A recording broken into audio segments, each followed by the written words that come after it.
Check this out. It's one.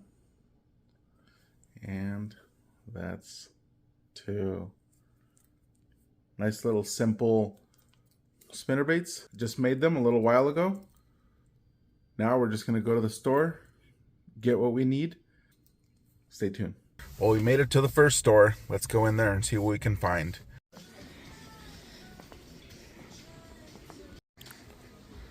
All right, found the hooks. We're going to go with some fusions and try to find something with some feathers on it. Oh, right here. There we go. I think I'll probably just do these ones right here. Now that we got those hooks, let's see what we can find as far as blades. First of all, we need one of those little clevis. I think we're going to go with that size right there. Alright, so I'm going to need one of those. And I'm going to go with the lighter wire. And then it's a no-brainer. You get like 6 or 7 of those for $3.19. So I'm going to get bronze or gold and this silver right here. Just to start off, they have a bunch of different other colors, but I'm just going to go with the basics right now. So let's go pay for all this stuff. Oh, made it out of there unscathed. There was a rod in there that was calling me, but I couldn't do it. I'm going to have to wait a little bit before I get that one. It was a good chunk of change, but we got our bag. Now we just have to go to one more store and should be good to go. I'm going to look for some weights, and then I'm going to just see what else I find. If I find some other blades or some different kinds of beads or that kind of stuff, I'll definitely purchase those as well. But off we go. Made it to the next one. Alright, so I found the weights that I needed, the brass and glass from Sounders. And I ended up getting a little bit heavier than the ones that I used on that lure I showed you, and then the size 2 Siwash that I needed. Let's see if we can find anything else. Otherwise, I think we're ready to go. Alright. Well, we got the other bag. So now we're all set. I ended up getting a couple of other little weights, but I'll show you guys that once we get home. Let's do it. Okay, so now that we're here at the workbench, or in this case, workbench, my table, I'll just go through what I got, even though you guys saw pretty much what I got when I was at the store. I got these two. They're just stamped blades. You guys didn't see this one, but I got some of these bullet weights. These are a quarter, and then I also got some 1 ounce ones. I think I'm going to try to make a steelhead spinner with these ones. But so there's the bullet weights, and then I also got some of these Sounders, which is it's like a glass with a brass bead. So this is pretty much what I used on this one. I just I went a little heavier on this. This is a 3/16, so I think this is an 1/8 one. And then I did find the single hooks, the Siwash, which is what I put on here. Main reason why I'm doing this is just so I can pinch the barb and just catch and release with some of these. There's a couple of lakes that I like to just go up and just throw and catch, and it's a lot of fun and spend a lot of time, and it's better to do it with this little Siwash hook that's barbless, so that you don't, it's minimal damage to the fish. And then I'll go a little bit more over this. So this is the one that I'm using. It's the .030 looped wire, and this is from Oregon Tackle. I also have this one. This is the half fast. I couldn't find any in this brand, and this is actually a little bit heavier wire. It's a point, if you can see right there, it's a .037. So it's a little bit thicker wire. I think I'm going to do my steelhead spinners with this one, and the 0.37, and then all my trout lures are going to be with this one. Seems like you can spin it a little bit better. You'll see it right now when I start working on it. And the clevis, I didn't end up getting any clevis because I have a bunch. It's just this little one. I think it's a size 3. And I also have these other ones. They're plastic. I don't think I'm going to use these. I use these more for like my walleye stuff. I also got these two. These are the size 6. This is a feathered. This is a EWG treble. And I'll probably use these for, I would say mainly for the lures that I intend to fish for triploids, since I'm going to keep those fish. And then the very last thing is I got some of these just to try them. The bodies look like they're, I mean, the form of it looks like it would be good for a spinner.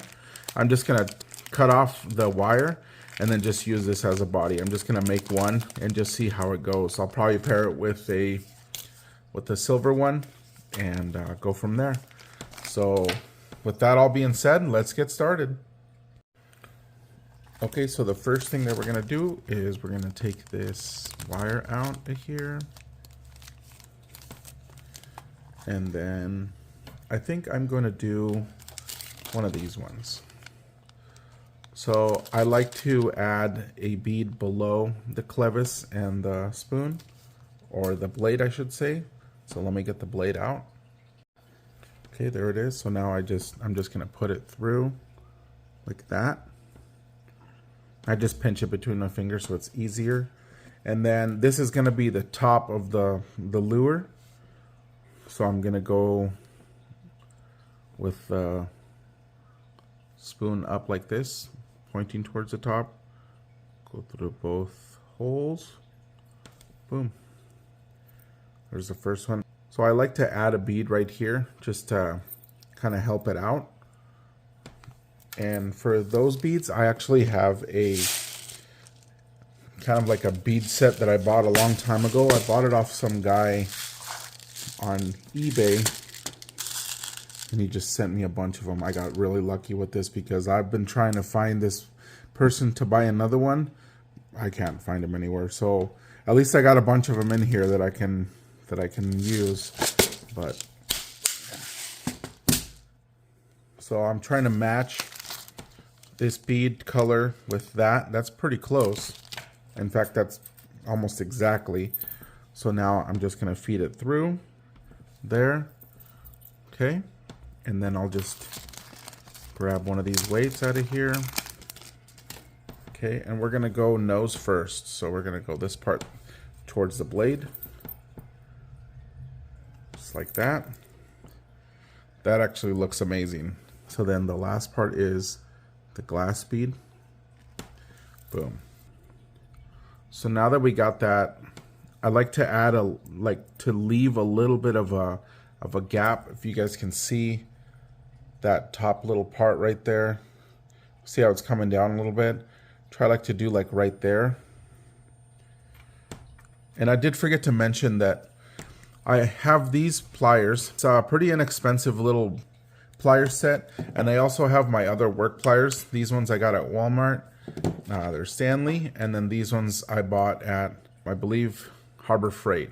But you can use, as far as these two go, just, you know, as long as they're the same kind of like style, you know, one flat nose, and you'll see how I use that one, and one just, you know, the wire cutters. But for this one, I will put link in the description to the Amazon, just so you guys can get these exact ones. And these are actually pretty nifty. I think I paid like $7 for them, and I mean it's a pretty good deal. So for this, I try to kind of match, see where this loop is at. I'll turn it, and then I'll grab that same kind of area. And then as far as the loop goes, for these smaller ones, I try to go about the middle. See how I'm kind of in the middle. And then I'm leaving about just enough so that there's a, right now it's like scooting down a lot more, but once you make the loop and you loop it up, it's gonna snug it up a little bit, so you won't get that play, you know. So now I'm gonna hold it as hard as I can, like I'm pinching down with my hand, and then I'm just gonna push this towards me, come down, and then I'm gonna go all the way across. So now it's like this. Okay, so now what I'm gonna do is I'm gonna scoot it up a little bit. So now I'm holding it like this, and I'm actually gonna turn it so that I'm making like a little shoulder, like that. See how there's kind of like a little shoulder now right there? And if it doesn't happen like all the way, you can turn it again. And now I'm going to hold it again, and I'm going to turn this again. There. And if you need to do it a couple times just to get that shoulder, you can. The only reason why I do that is so that when the hook is on there, it sits more central in here. If you have that kind of like side loop. I know some lures have them, some of them don't, but I'd rather have it. So then you're going to add the hook. In this case, I'm going to just put one of these ones on here, the feathered ones. Get it out of here. Okay, got it out of there. I might have to trim this back just a little bit. But now I'm going to feed it through. Let it settle there. And actually, I think I might have went too far down. So I'm going to add a little extra loops just so it doesn't drop down as much. So now what I'm going to do is, this is where these ones come in. So I'm going to hold it. Okay, so I'm just going to turn the first one just to get it on there. There. See how that one goes now? Okay. Now I can kind of flip it over and grab onto the top. So it's sitting like this now, and the hook is sitting right there. And then I'm just going to turn it hard. So what I'm trying to do is just kind of make a loop. And I'm holding on without actually hooking yourself. I'm just turning it. Just little by little. I think that looks good. Alright. Now I just got to bend it so that it's mostly straight. Now that did come down a little bit more than I wanted it to. The top part of it. So it kind of looks weird. But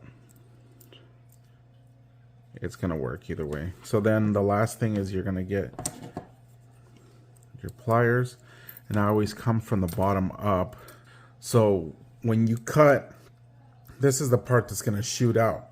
So what I do is I will hold this part with my fingers. And then I'll come up. Boom. So then it doesn't fly off. Because if you don't do that, it's going to fly off. So there's the first one. Looks really good.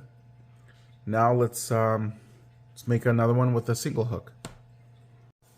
Okay, so for this next one, I'm also gonna use a .30 or .030, and what I'm actually gonna do is, I'm wondering if I should use one of these. Yeah, let's try it. We're gonna cut one of these out. It's a 3/16 ounce. So first thing that we're going to do is we're going to cut off the thing right here. And there's the barrel. So we can get it. So I'm actually going to put my hand so it doesn't shoot out. I've had those things just completely just bust out of there as quick as possible, and not very fun. So I'm going to use one of these. Okay, so I got that out.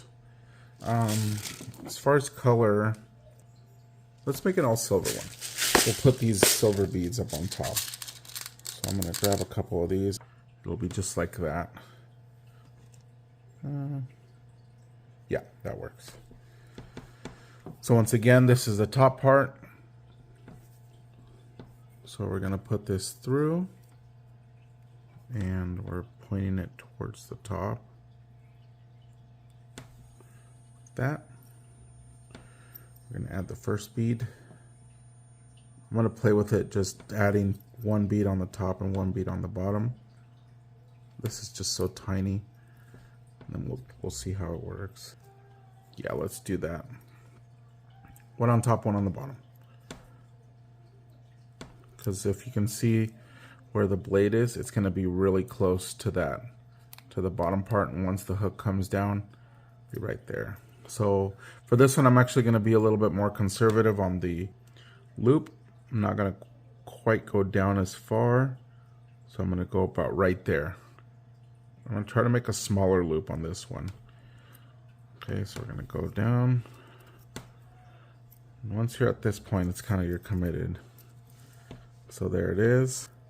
So for this one, the beauty of using that single hook is because this is an open eye hook. So I'm able to just close this. So now what I'm going to do is start. Oh, actually, Messed it up. Gonna grab it with this one. I noticed that I have to, because if you just do it with this one and start wrapping, it doesn't work right.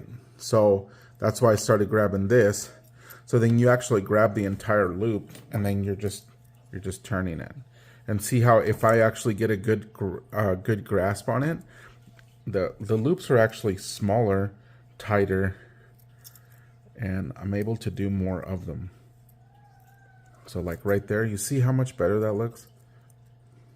I think I'm gonna start doing that. So then I'm gonna go here, grab it, there it is. So that looks really good. So then the very last thing is for this one. And if you guys have never added one of these, I'll give you a little trick. So you're gonna add in, what I like to do is instead of closing it like this, like straight on, like this, I like to do a little kind of up and down a little bit so that you're closing it diagonally. So you're gonna close it there, and then you're gonna come back and push it down the other way. So you can see how there's a little gap right there. When you press this way diagonally, it's gonna push it up, and then if you turn it the other way, like that, watch what happens. It's snugging it closer. So then now you've closed that loop. That one looks really cool. The hook might be a little big for this one just because of how tiny it is. I might have to use my size 4s on this one. Yeah, it looks like the hook might be a little big. But I'll leave it like that for now. But I think I will end up cutting it off and putting a size 4 on there.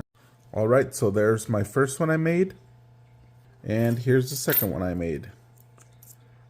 Well, I hope this video inspired you to go out and make your own creation. And you never know, you might end up creating your perfect lure. I made this one right here, and it's one of my favorites. I can't wait to go try it. And I'm actually going to go give it a try next weekend when I go do some triploid trout fishing. I hope you guys stick around for that one.